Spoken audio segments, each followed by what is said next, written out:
पल भर के लिए आसमान को छूना था, लेकिन बादलों की भीड़ में से कैसे गुजरूं। आज फिर मैं अपने अतीत को याद करने जा रही हूँ, उस अतीत को जिसे याद करके मुझे तकलीफ होती। वो समय याद आ जाता था जब मैं लाचार थी, बेबस थी, बेसहारा थी। दिमाग पे न जाने क्यों सवालों की जंग से छिड़ जाती थी जब भी मैं अपने अतीत को याद करती थी। मेरा अतीत शुरू होता है मेरे बचपन से।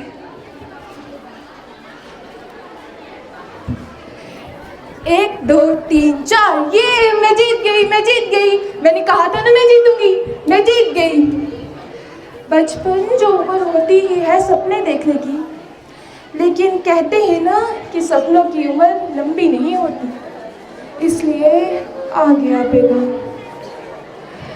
अम्मू, ओ अम्मू, कित्थे है मेरा पुत? ओ तू दिन भर क्या ये खेलती कूदती रहती है? तेरी उम्र खेलने कूदने की नहीं है, और वैसे भी हम तेरे हाथ पीले करवाने वाले हैं। हाथ पीले करवाने वाले हैं?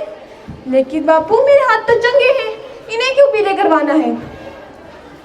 वो मेरा बच्चा, हाथ पीले करवाने का मतलब होता है शादी करवाना, और अब हम तेरी शादी करवाने वाले हैं। और ये तो अपने बापू से ऐसे सवाल मत पूछा कर, समझी? और अब तू तैयारियां शुरू कर दे, क्योंकि ये तेरे बापू का आखिरी फैसला है। बापू ने तो कह दिया था कि ये उनका आखिरी फैसला है। शादी तो करनी ही पड़ी।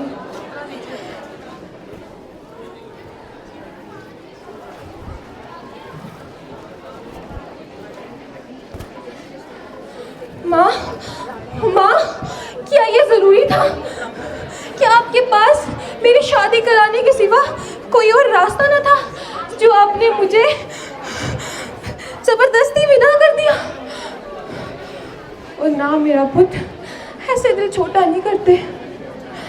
तेरी माँ ने भी अब तक शहर छोड़ा था और शादी करके ससुराल आई थी, और हर लड़की को एक ना एक दिन शादी तो करनी ही पड़ती है। और अगर तू ऐसे रोएगी धोएगी तो तेरी माँ को कितना दुख लगेगा। मेरी माँ के जवाब भी मेरी माँ की तरह ही बोले थे। उन्हें नहीं पता था कि मेरी जिंदगी कौन सा नया मोड़ लेने वाली है। अमृता, ओ अमृता, कित्थे मर गई? मेरी सुबह की चाय किधर है?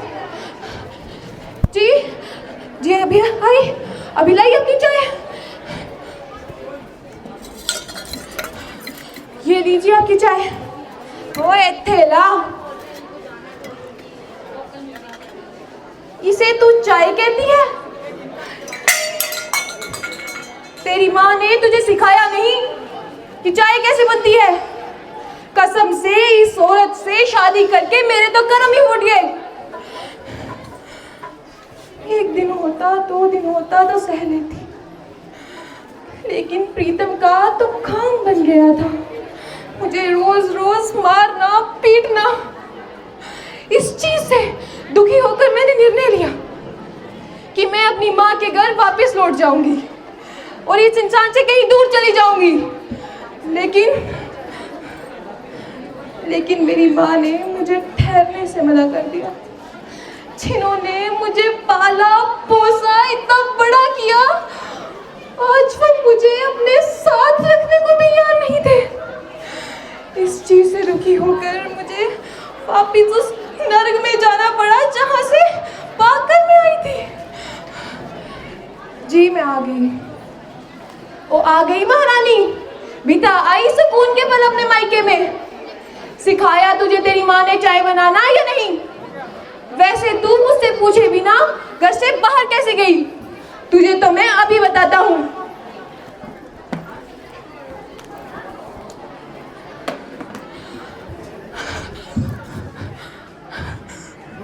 बस अब नहीं सहूंगी, इस इंसान से कहीं दूर चली जाऊंगी, लेकिन अब ये अत्याचार नहीं सहूंगी।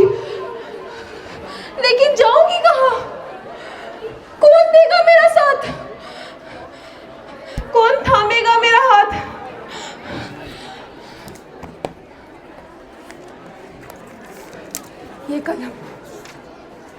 कलम देगी मेरा साथ, ये बनेगी मेरी तलवार।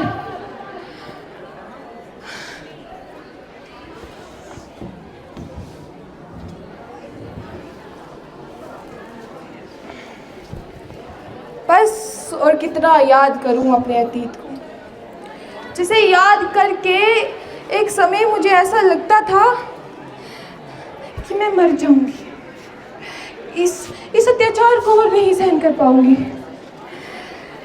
लेकिन अब ऐसा लगता है कि अगर ये अतीत ही ना होता तो आज मैं यहाँ ना होती। मैं तेनू फिर मिलांगी, कित्थे किवें इस गल दा पता नहीं, शायद तेरे मत्थे दी लकीर बन के तेनू टंगी लगांगी, पर मैं तेनू फिर मिलांगी। अंत में मैं बस उन सभी लड़कियों से ये कहना चाहती हूँ जो भी अपने घर वालों के दबाव में आकर शादी कर लेती हैं, कि जब आंखों में अरमान लिया, मंजिल को अपना मान लिया, तो मुश्किल क्या और आसान क्या, बस ठान लिया तो ठान लिया।